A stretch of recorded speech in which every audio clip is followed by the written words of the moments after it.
The other story I'll share with you is there was a dietitian walking down the connector between the Malone family tower and the rest of the hospital. And there's a significant ramp that connects those two buildings. There's an incline on this ramp.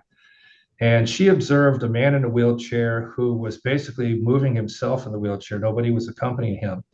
And he was trying to back up that ramp and he kept on, kind of losing his grip and going back down. And as she's walking toward him, she's noticing all these different people are just walking past him and nobody's doing anything. Nobody's stopping to lend any assistance. So she was on her way to a meeting, but she decided to stop. And she said, "Are you trying to get up the ramp?" He goes, "Yeah."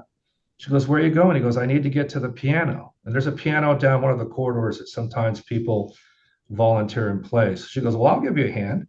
So she helps him up the ramp and she decides to take him all the way to the piano. They get to the piano and she says, "Are you here to listen to somebody?" He says, "No, I'm here to play."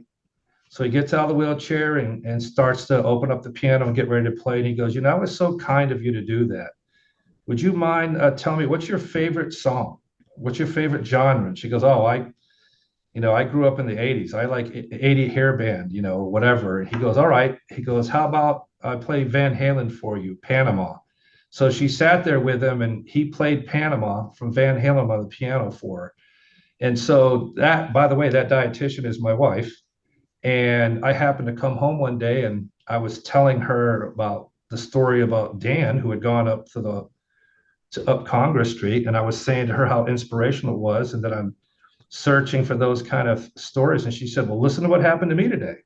So not only did she support somebody when nobody else did, it made his day better. And then turn around and that act of kindness turned into him playing a song for her that just kind of made her day too.